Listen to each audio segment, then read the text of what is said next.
Good morning, everyone, and welcome to Today Mañana. I'm Michael. Very happy to be joined by Xavier here today. Good morning, Michael. How are you? I'm doing good. How about yourself? Fantastic. Yeah. As you know, it's sunny, so Exactly. sunny day makes me happy. I know, but I can't trust these sunny days because, yesterday I looked and I was like, 2% chance of rain.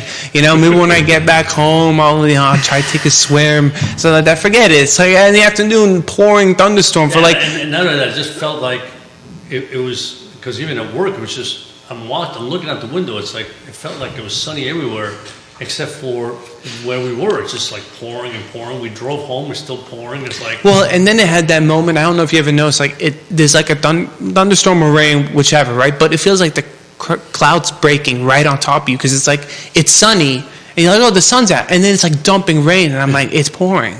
It's like, do I go out? I mean, it's like, but it was like, usually maybe that lasts for 5 minutes. It felt like it lasted like for half an hour. No, exactly. That's what I mean. Yeah, it took a lot longer than typical. So I don't trust these sunny days anymore. It's at this point. In the morning it's sunny. Well, in the morning, so yeah, I know, but I don't trust them. It's like not a cloud in the sky, and then like 3 hours later, you see black coming at you. You're like, what the heck? Virginia. That's Virginia. I know. It truly is. But as always, we are happy to be presented by Emergent Financial Services, powered by Craddock, Sirius Insurance, Matthias Realty, and FABA Forward Adelante, the premier Latino networking group in Virginia. And don't forget to like and share. And if you want, you can even subscribe. Man, we did all the hard part already. We nailed that. That's my hard part. We came back and we didn't miss a beat, huh? Miss a beat, that's right. You ready to kind of just jump into our two wonderful guests? We got two great guests here with us, sitting next to us. We have Miguel Coradine and Vanessa Mendoza from Craddock, Sirius Insurance, and it'd be nice to chat with them. Vanessa is literally, I guess, brand new, and we can certainly ask Miguel about how long she's been with working with them, and then we'll ask Vanessa a little bit about her history, her story, which is an interesting story, and then, as we mentioned before... Well, don't spoil it all. You're kind of spoiling all the questions we're going to ask. Let's just introduce them and then ask them. Okay, you introduce them. Well, we are very happy to be joined by Miguel Coradine from Craddock Sirius Insurance, as well as Vanessa Mendoza.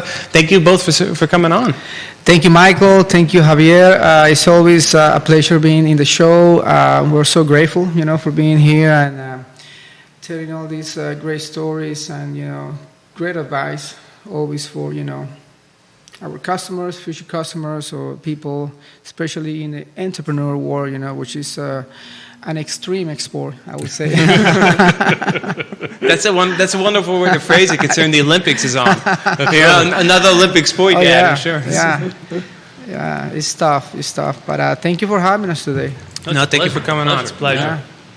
So Miguel, I don't know if you want to introduce Vanessa to us, and then we can ask Vanessa some questions, and I know you want me to ask them in Spanish since she's here just a few months, right? Of course, yeah. Well, Vanessa Mendoza, she's our new team member.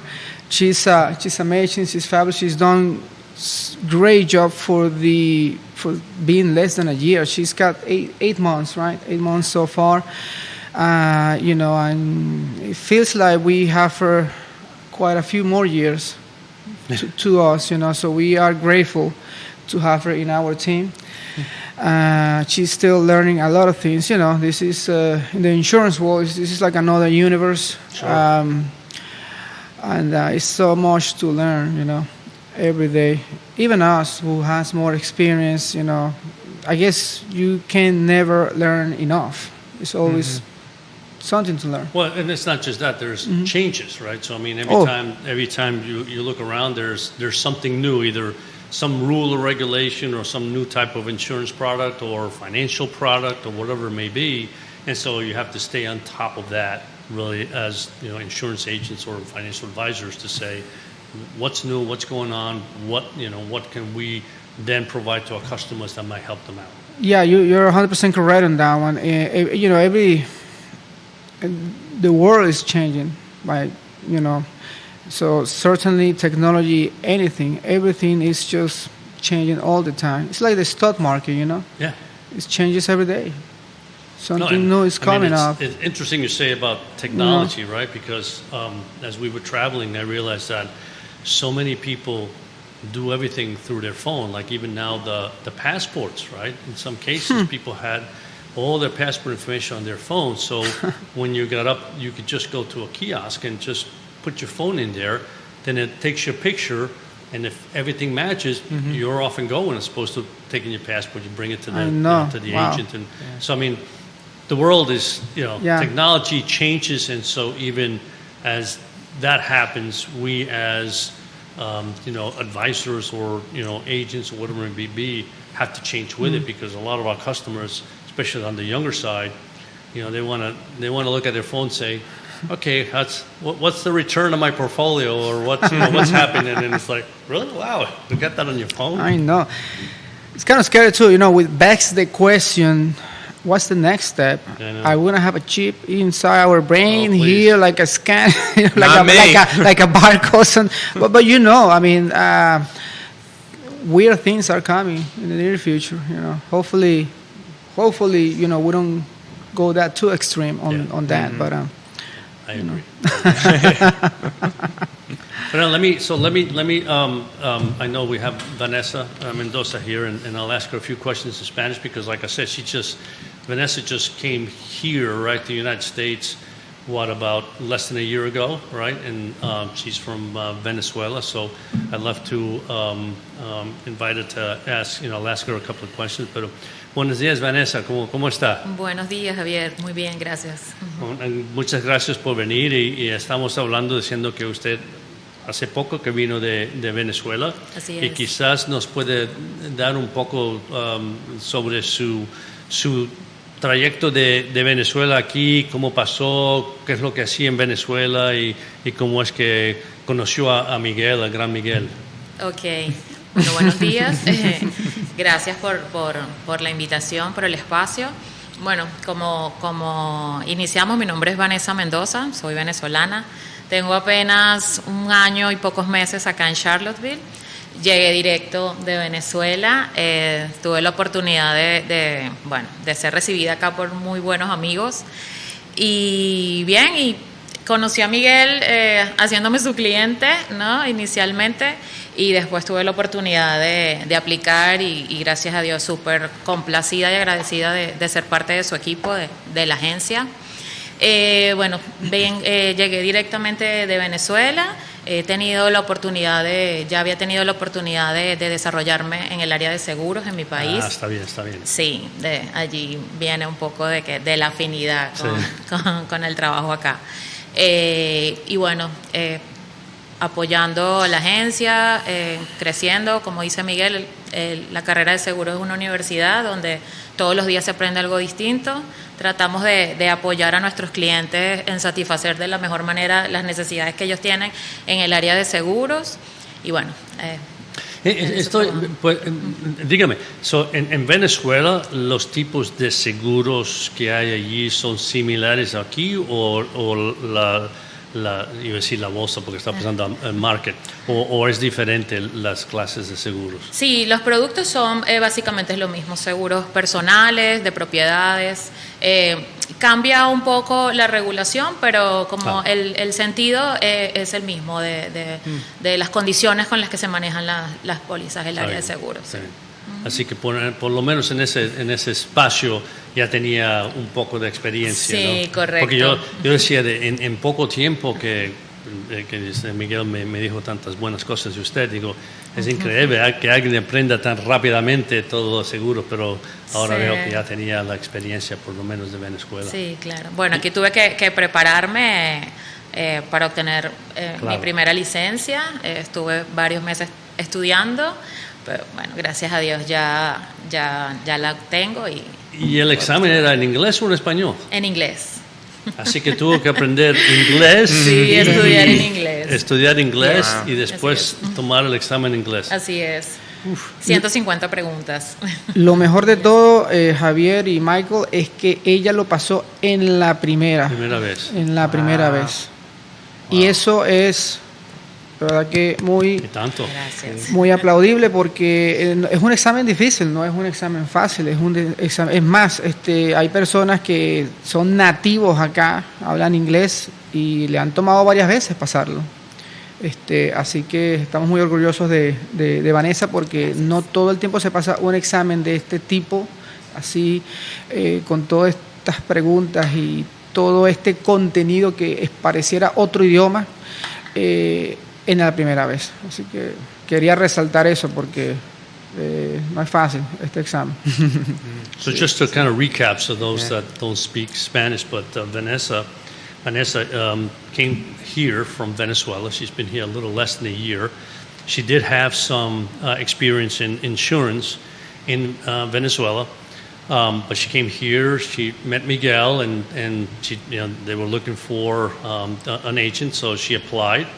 And she took the exam, which is in English, right? And remember, Vanessa doesn't speak English, didn't read English at that point, so she had to learn English, take the exam, and she passed it the first time, which is what Miguel said, which is amazing because, like Miguel said, there are people that literally live here, speak the language, and it takes them 2 or 3 times before they can pass that exam. So, that's a pretty amazing story, just right there. The desire to surpass all those obstacles that one may have just because of language barriers or whatever it may be. So muy bien hecho. Gracias. Pero también tengo entendido que también en otra parte de Vanessa es que le gusta, tiene una parte artística, ¿no?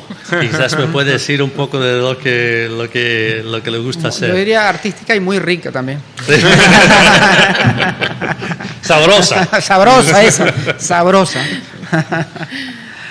Sí, bueno, como conversábamos antes del programa, a la par de mi desarrollo profesional, pues estuve desarrollando lo que para mí era como un liberar un poco de las presiones laborales y estuve desarrollándome en el área de la repostería artística, la cual más allá se convirtió en otra profesión y en mi sustento por muchos años en mi país. Bueno, es algo que me encanta hacer, claro. Desarrollar postres y todo lo que es el área artística, los cakes artísticos y bueno, y sabrosos sobre todo. Es una de mis favoritas palabras en español, postre. En inglés también. Sí. I'm with you on that one, yeah. Así es. Yo lo primero que hago cuando voy a un país diferente, miro a ver qué clase de postres tienen y trato de probar los postres de allí para ver si me gustan. Naturalmente siempre los postres cubanos son mis favoritos, pero siempre trato. Cubanos, digo, quizás son iguales en muchos lugares, ¿no? El flan, naturalmente, es uno de mis favoritos, pero casi todo el mundo hace flan. No tan bueno como los cubanos, pero lo hacen. ¿Pero te gustan los postres que son muy dulces? Dulces, sí. Con merengue. Sí. El merengue, me encanta el merengue. Babao. El babao, sí. Eso es italiano, pero Wow, sí. okay. ¿Probaste los de Sicily cuando fuiste a Italia hace poco? Sicilia tiene un dulce que parece es un pastel flojo donde ponen ron y con azúcar, no, es un almíbar de ron y azúcar. I really like it, ya me gusta. Sí, y lo comes así y es exquisito. Es mi favorito dulce de Sicilia. Y Sicilia tiene un montón de postres buenos, pero eso es mi favorito. Ok, qué bueno, Juan. Ya lo probaremos cuando vaya para allá. Sin duda, tienen que probarlo. Pero bueno, pues, like Vanessa was saying, so while she was in Venezuela, one of the things that she did to relieve the pressure of her job, right? And then obviously, I understand that after COVID and after what happened in Venezuela back then, the insurance business was really struggling. So she started baking cakes and decorating them, so very artistically, and she did that for about 8 to 10 years. So she not only has a very mathematical and and business mind for insurance, but also she has that other side where it's artistic, and as everybody knows in the show already, touches my heart is cakes and sweets and anything that has sugar. And if it's got a little, rum in it, I'll take it too. And we know why Miguel was so happy Vanessa was there. All those cakes, he was like, "Oh, rico." I guess my question is, did you notice that? So wait a minute. So when people buy insurance from Vanessa, do they also get a cake? Yeah, that's in the works. That's in the works. Yeah. The hook, so we can. So tell me, it's interesting that we talked about Vanessa, right, her background. And I realized we've never actually, learned about your background, because I know you were born in Colombia, but, you weren't raised in Colombia, right? Yeah, that's true. Most people think I'm from Venezuela because I have the Venezuelan accent and all that. Although I think I kind of lost a lot of it because I've been here for so many years. But yeah, you're right. I mean, I was born in Colombia in 1979. Okay. At the time, I think Colombia, was going through really a hard time. Ironically, everything at that time was, beautiful in Venezuela. Back then in Colombia was the opposite. I say ironically because right now Venezuela is going through a really scary and tough situation, right. Socially, economically, and everything, any sense that you want to see it.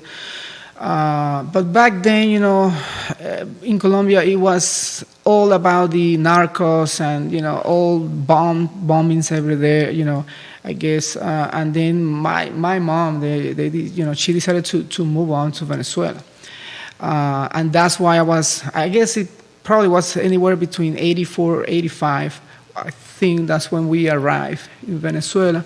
And ever since, I've been living my life in Venezuela until I was about 21 years old. That's when I moved to the States. Oh. So I came here, ironically, I came here to study English, which, that was the first goal. I accomplished that, and then I went to the university. The goal was to, get my bachelor's degree, which I did, but the main goal was to come back to Venezuela, But little did we know what was going to happen. Yeah. Miguel, when you got to the U.S., did you come straight to Charlottesville? Or No. That's a good question. Yeah, I first, when I first came to the United States, I went to Tampa, Florida. Oh. Mm-hmm. And I didn't want to go. I guess at the time, my mom didn't want to take me to Miami, or where most people go, just because nobody speak English there. So I guess the main idea was to learn English, which all I knew how to say was "Hi, how are you? My name is Miguel," and that's it. I didn't know a word of English. So it was tough at the beginning. Coming here, learning a new culture, language, everything. It wasn't easy. I guess the first few months it was nice. Everything was new. But after 6 months, I think reality, sets in, and and it was even harder when I have to go to the university, because I have to, I think I knew how. I think I thought I knew a little bit of English until I went straight to the university, and then it hits me right there. The first year was really tough for me. I was about to drop out, but thanks to my mom, she kept, she was resilient, and I by nature, I'm a fighter, I'm a doer. I like, whatever it takes, I'm gonna have to do it. I'm gonna have to make it, So after the first 2 years, things got better in the university, and I was able to graduate in 2004. Fantastic.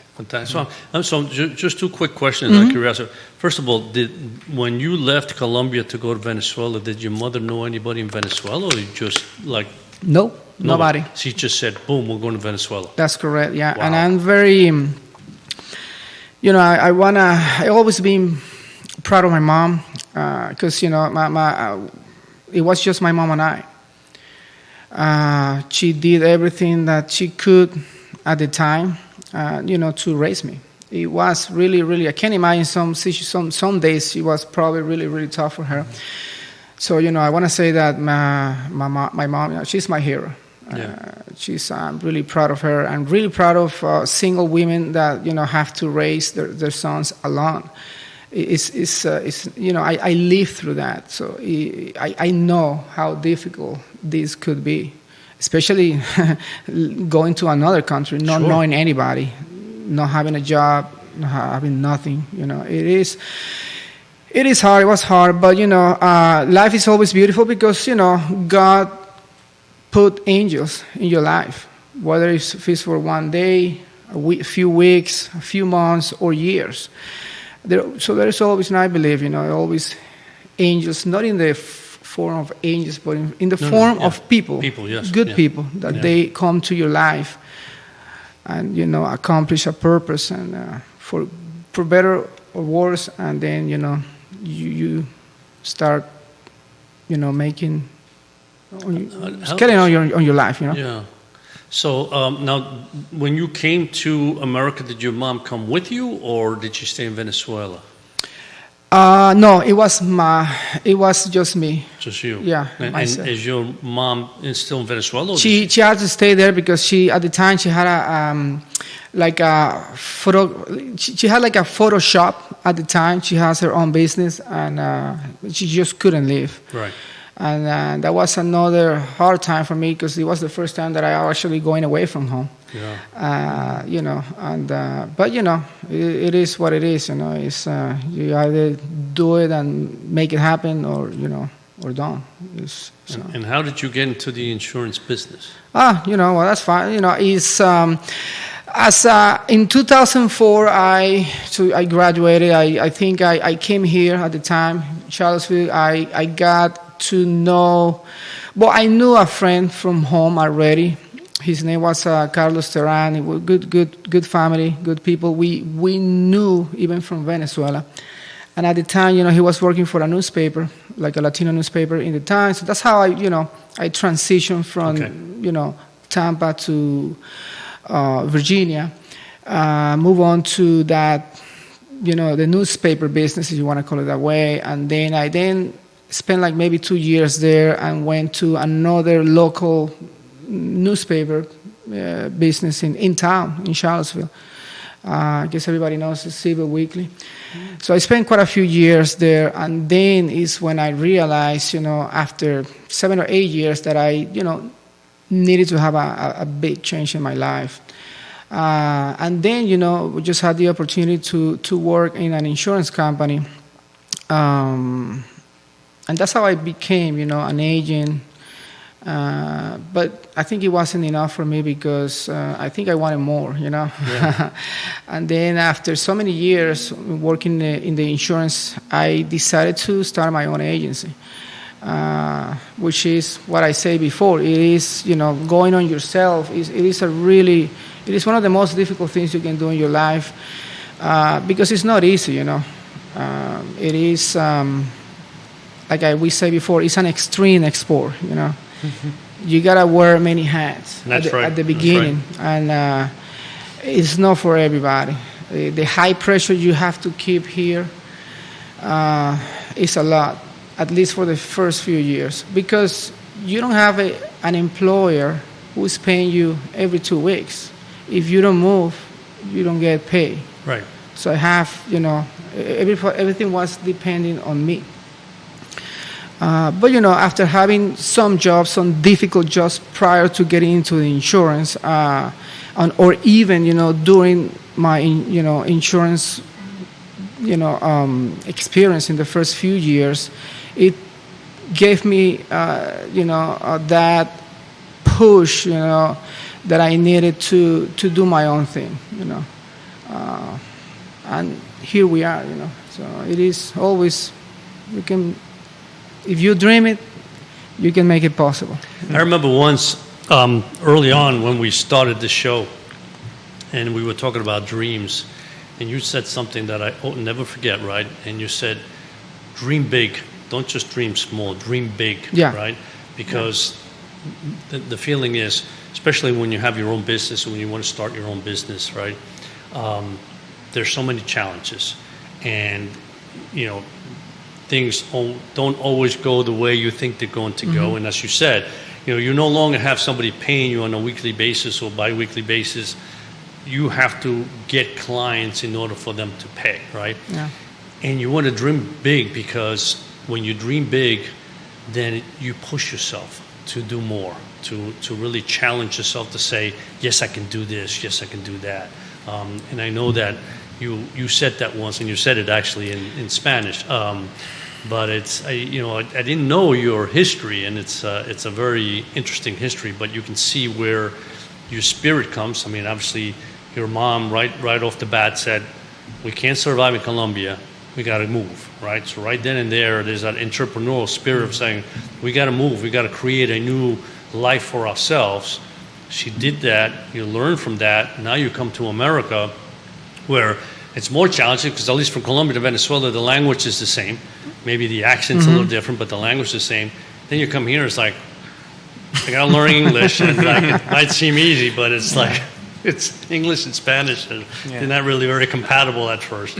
Yeah, and I'm not sure people realize the difficulty that Miguel and Vanessa had to go through, because, I mean, it's not just that they're taking school, taking exams in another language. I mean, imagine putting yourself in a situation where you're just going to France, and it's like, yeah, here's a test that you have to pass, and it's like, and it's all in French. Like, it's mind-boggling. I can't even fathom, like, understanding, like, anything. Yeah. I mean, so it's you truly must be there incredible. with the dictionary every other word. Oh, okay, that's what But that it's not means. just dictionary; it's also conjugations too. Sure. I mean, Yeah, it's no, of not course. really that simple. Yeah. You have to. I mean, let's be honest. When you're trying to answer a question on exam, I mean, even sometimes in English, when I speak English, I'm like, what is the question trying to ask me here? Because it's like they're trying always to trick me. I know they're trying to trick me. And I can't even imagine trying to take an exam in a language I'm not comfortable in, with questions that are trying to trick me, and then being able to get the right answer. I probably would have just been circling B every time.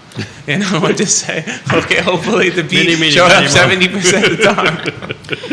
Yeah, and that's correct. It's so many things that you have to get out of your comfort zone. Because dreaming big is not enough. You have to get out of your comfort zone, and for that, I gotta thank a big thanks to my wife, Carolina. Because before I even started my own business, she was the one to push me a little further, so that I can see the bigger vision, And we say the business or the idea was born at the beach. One day we were talking, and then my wife was like, I believe in you. Like you can do this. We just, we gotta put some action on it, and then we made it happen, because it's not just me, My wife is a big contributor of that, and without her, I probably wouldn't be here, Is she listening to the show? Is this what's happening? I hope she's listening to the show. But it is so many things, But dream big is one of them, definitely. Then get out of your comfort zone. I had a really well-paying job, almost 60,000 before. And these are the decisions you gotta make in your life. If you want to go to the next level, you have to be willing to sacrifice, whatever you need to sacrifice to move on to the next level. And one day I'm here with this, nice salary. The next day I'm done. Yeah. And then you have maybe 2 or 3 months worth of savings. That you don't know if that's going to be enough. You don't even know if you're going to make it, which is the scary part, But I guess in my mind, I'm always all or nothing, and that's how you want to think about it. You want to visualize, dream big, see the results before they happen, because if you don't do that, then that means you don't believe in yourself. And if you don't believe in yourself, it is hard for you to make it. Yeah. So you have to believe in yourself before you even make it. It is very important, Yeah. that step. Yeah.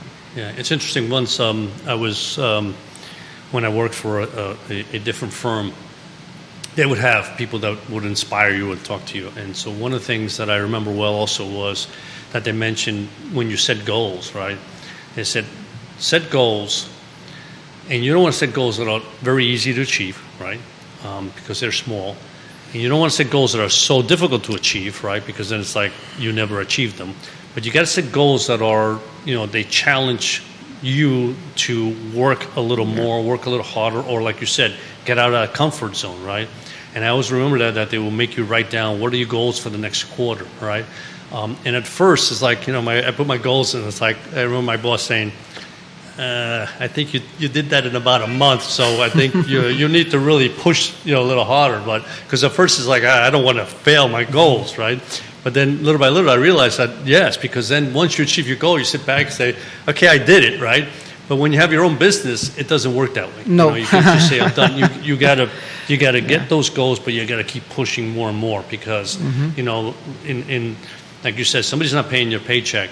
And anything can happen in a small business. So you have to make sure that you prepare for whatever can happen so that you have to push yourself a little harder to say, I have to work a little harder every single day because, this is my business, right? And this business can disappear like this, That's true. I heard, I follow a couple of life and business coaches, and I remember one of them saying, if you are comfortable, something's wrong. Like, everything is fine when you are uncomfortable because I think that's a good sign. But the moment in your business, or whether it's not a business in your life, if something is too comfortable, something might be wrong. You probably want to shake yourself a little bit and get out of your comfort zone and see what's going on, because I think that's when true change happens. So, to become successful, it doesn't happen in the greatest moments in your life. Success, I believe, it happens in the worst moments in your life, when you have to make a decision that either is going to change your life for better or for worse. And that's when true change, I think, happens. Yeah. Very well said. Yeah. Y Vanessa, una pregunta. Ahora que está aquí en los Estados Unidos, el inglés, ¿usted sabía hablar un poquito en inglés en Venezuela o ha tenido que aprender cuando vino aquí? Sí, bueno, me ha tocado aprender acá. Sin duda. Entiendo, bueno, creo que a la mayoría de las personas les sucede así. Entiendo más yo creo que es por un tema de miedo, que a uno le cuesta soltarse. Sí. Pero bueno, es una de las metas y esa fue una de las razones por la que también, así como Miguel, escogí que este fuese mi lugar donde llegar, Virginia, Charlottesville, para ayudarme mejor con el idioma, porque definitivamente llegar a este país, pues te debes adaptar, obviamente, adecuarte a lo que es su idioma, sus costumbres, y es una de las primeras metas más importantes para mí. Claro. Uh-huh. Sí, Estamos trabajando en eso. Entonces, cuando estamos hablando aquí, Yo entienda, sí. pero empezar a hablar es lo más Sí. difícil. Así Sí. siempre el problema de las lenguas es hablar es siempre lo más difícil. Sí. Sí. I tell Vanessa, like I tell my kids, I always tell my kids, you gotta face your fears. Yeah. There's no shortcut. There's one at a time. Yeah. One at a time. I feel like in life, one way or another, you have to face them. It's either now or later on, but you can't avoid it. No. There's like a famous Chinese proverb, one often meets his destiny on the road he takes to avoid it. So it's kind of like that funny Yeah. thing. That's a That's good like you one. either That's a have good to one. face it now, or if you still try to avoid it, you're still going to have to face That's it. a good One one. way or another. Yeah, because fears don't go away until they'll always be there. Mm-hmm. I guess people fool themselves by thinking the fear is gone. But as soon as that situation happens, that is, provoking the fear, fear just come right back, like a shadow from, the darkness, and it's, oh, here I am, but that's where you got to make the decision, do I face this fear? And, believe it or not, sometimes it's more the fear factor than the challenge of, overcoming that fear. And once people realize, that it wasn't that bad, they can say, oh, wow, well, let's move on to the next one. Because everybody has fears, we're not gods. You have fears, I have fears, Vanessa has fears. May be different from mine, but at the end of the day, a fear is a fear. Right. And but that is, that is the boundary, that's the limit, that's, what separates you from, being a successful person in anything that you want to do or not. Yeah. And not only that, sometimes, you push yourself, you reach that moment where you say to yourself, I really don't want to do this, or I don't want to talk to that person, or whatever it may be, but you have to, right? And you push yourself. And the beautiful thing is, after you do it, you're re-energized, because you realize, I just did something that was very difficult that I didn't want to do. You did it, you accomplished it, and now it's like I can go forward. I can now do other things that I didn't think I could do because of that. Yeah, I think it's a relief once you move on. But like I tell my kids, and sometimes people,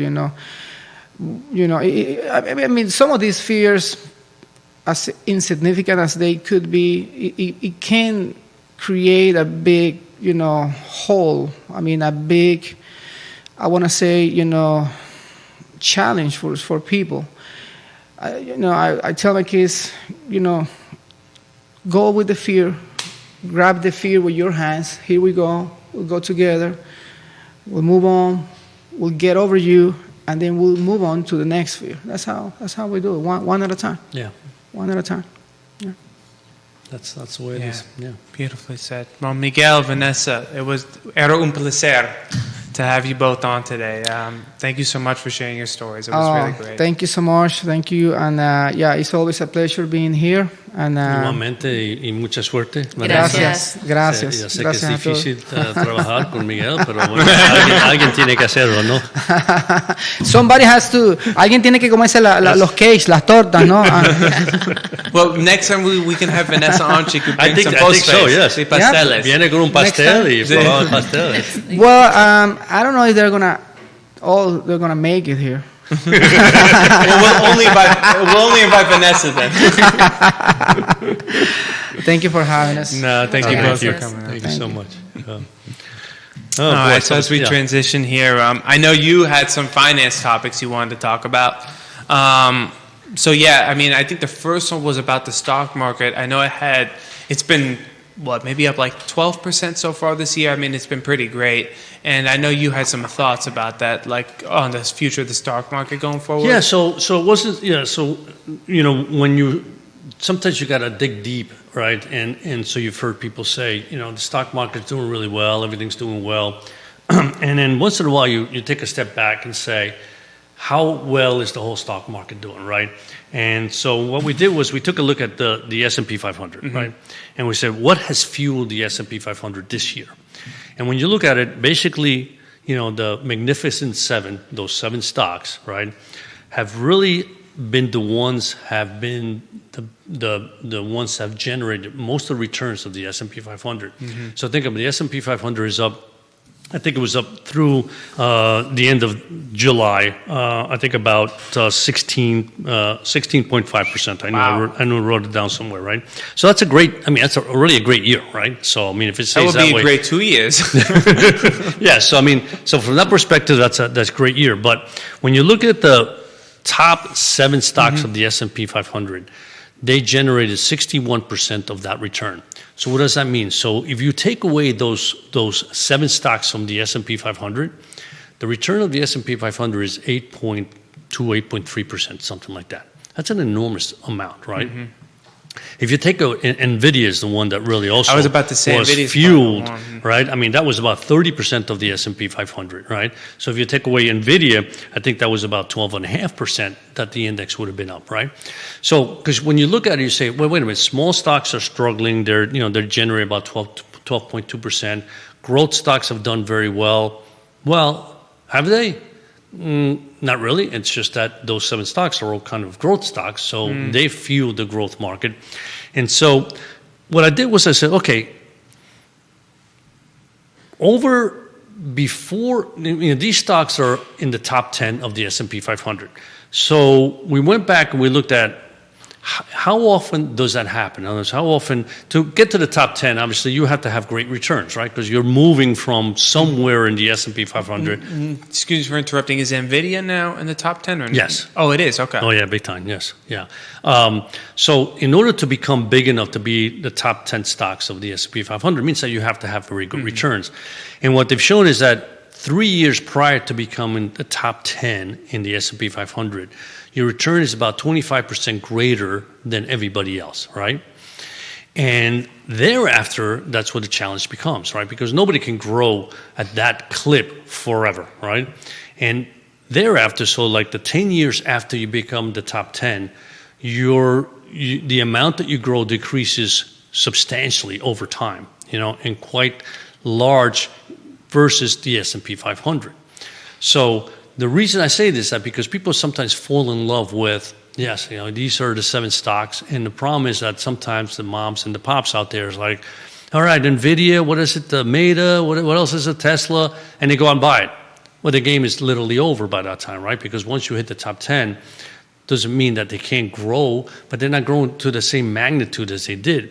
And here's a perfect example. For example, I went back and I said, let me think of a stock that was a top 10 and is no longer a top 10, even though it's at the top 20, Exxon. So Exxon, from September 30, 2002 to December 31, 2007, had an annual return of 25%, right? 25%, that's huge, right? From 2007 to today, to the end of this month, its annual return is 5%. So you can see how it just catapulted to the top. And that's probably below the average stock market. Oh, absolutely. Yeah. The average stock market, the S&P 500 during that time period was about 10.4%. So it's half. So again, the issue is we always talk about diversification, right? And the important thing about diversification is that if you diversify, you will have in your portfolio these stocks, right? And it's important to have them. But the idea of saying, these are the stocks that I want to own in my portfolio because they've done so well, this is not the time to be saying, I want these stocks. And I'm not saying that NVIDIA can't go up another, it's up over 100% this year, right? 130, 140, I don't know exactly the number, right? So it's had an outrageous year. So, and it doesn't mean it can't continue to go up, but sooner or later, these companies cannot continue to generate those kind of projective growth that we've had, right, over the last 3 to 5 years. It can't continue on over the next 10 years. So you have to make sure that if you want to participate in stocks, you really have to have a well-diversified portfolio. And I say that from the perspective that a lot of people, and we see that all the time, they come and they have 12 mutual funds or 12 ETFs, right? And I say, why do we have these 12 ETFs? I don't know, it's really, that's kind of what the computer generated. And you start to dig deep and you see every single one or the majority of these ETFs have 2 or 3 or all of these 7 stocks. So you now have a portfolio where you don't have a market weighting in these stocks. You are way overweight in these particular stocks. So it's done well, but you can't continue like that because whatever goes up can also come down. And back in 2022, when the market was down, these stocks got crushed. So they were down more than the stock market. So just as much as they can go up and do very well, they can also crash very easily. So, I kind of did that because I wanted to get a feel for, all right, what happens once you become such a big stock? You are a big piece of that index, and you live and die by those stocks, whether you like it or not. But the important thing is just make sure that the balance of your portfolio isn't heavily weighted in those particular stocks by saying, oh, I like that mutual fund also, I like that ETF also. Well, take a look what's in there. Yes, I Make mean sure. we've seen clients actually get a little confused by that because they think they have a diversified portfolio because they say, well, I have different ETFs and mutual funds. But as you pointed out, sometimes you look at exactly what these ETFs and mutual funds are invested in, you realize it's all the same thing. So in reality, you're hardly diversified at all. Yeah, It yeah. just only looks like that on the surface. Yeah, and I remember, I mean, one particular, client came in and yeah, he gave us what his portfolio looked like. And after we did the study, we realized that 3 of his stocks represented almost 45% of his portfolio. And I said, here we are. And he said, that doesn't make any sense. And exactly. And that's the point is each one of these ETFs owns that stock in a large part, right? Because the problem is there are different type of ETFs. Right? There are index-based ETFs, which means that if there's the S&P 500, they will own the same percentage of each particular stock that's in the S&P 500. So you have an index weighting, right, which is a market weight, let's call it, right? And then there are ETFs that say, no, we can do a better job. But to do a better job, you have to basically make one large decision. Do I want NVIDIA in my portfolio? Do I want Apple in my portfolio? Do I want Tesla in my portfolio? Do I want, Meta in my portfolio? Those are big decisions because if you say no, you're making a big bet against the market. So what do? They all put them in their portfolio. So they put them in their portfolio, but since they don't then have the rest of the 494 stocks that would comprise the S&P 500, they might have like 50. Those 4 stocks now represent about 40-50% of that ETF. That's a huge weighting, right? So again, may do very well, but from a total perspective of your old portfolio, you have to be careful what you have because going forward, if you don't diversify, your returns are going to be like the Exxon. You're going to be getting 5-6% return when the markets are up 10%.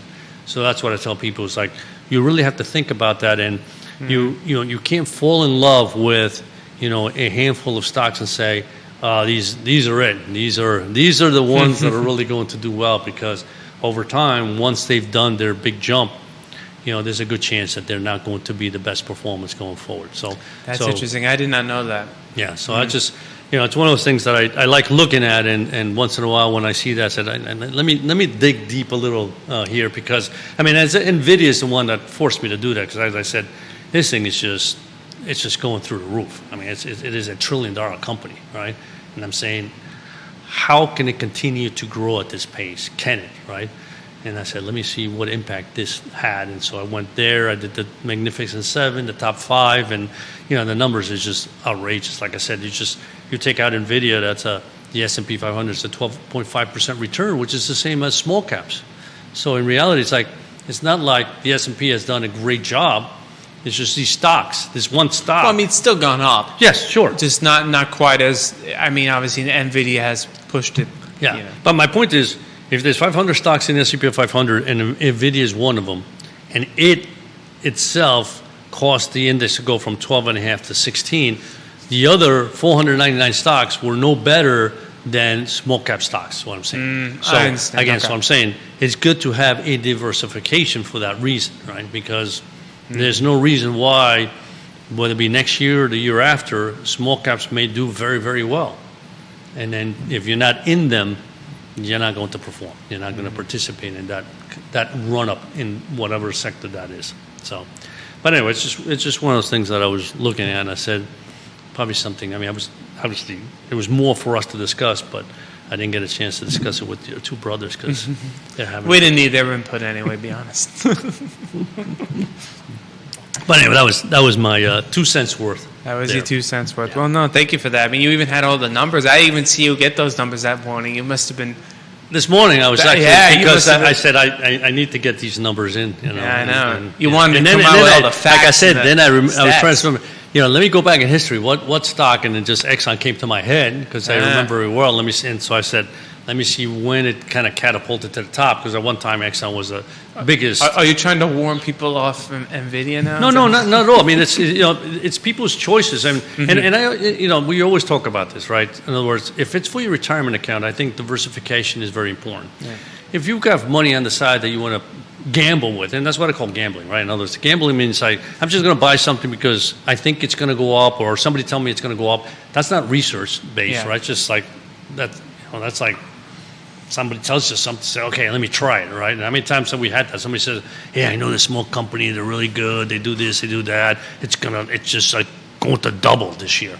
And you say, oh, okay, I throw a couple of $1,000. Before you know it, this thing went to zero. It's like, oh, well, there goes that, right? So all I'm saying is that you just have to, you can't sit here and say, wow, NVIDIA is really good, it went up, my God, that's great. Meta is doing great, Tesla. You can't say, these are the stocks I want to buy now, because these stocks already have done extremely well, and whether they're going to continue in that same trajectory, the chances are pretty small that it's just not going to happen. I'm not saying it won't and it can't, right?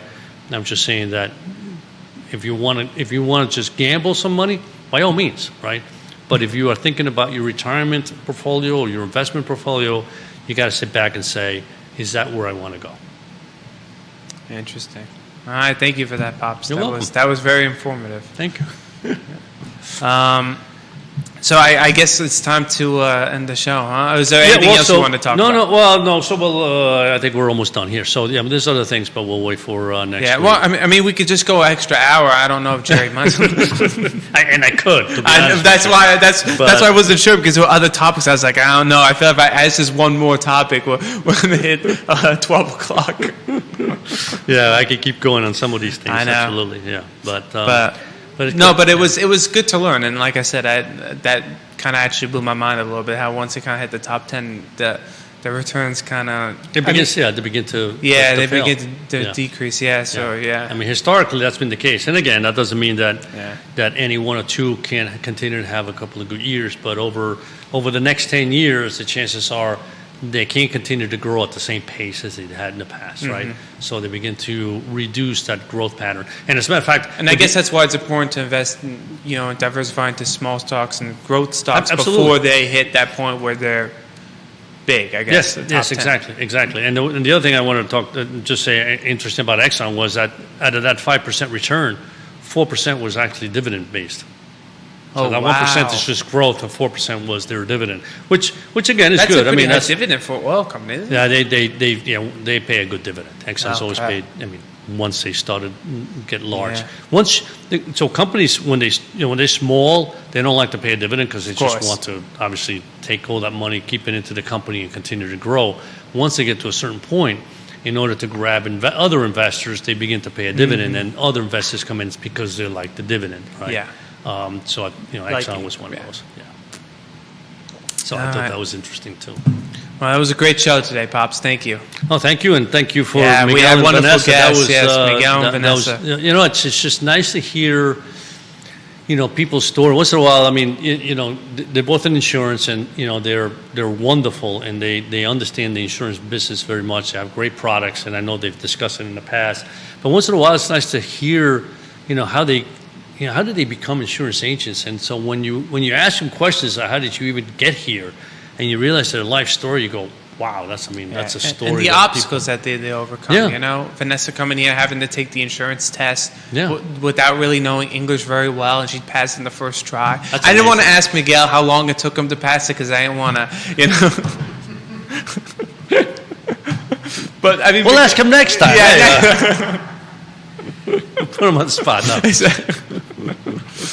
No, but then to hear Miguel's story too of everything. Which I didn't know. I mean, I know Miguel for years, and didn't realize that he, how he went from Colombia to Venezuela to Tampa to Charleston. And his mom pushed him to, watching out for his safety to take him to Venezuela, and then pushing him when he was in school.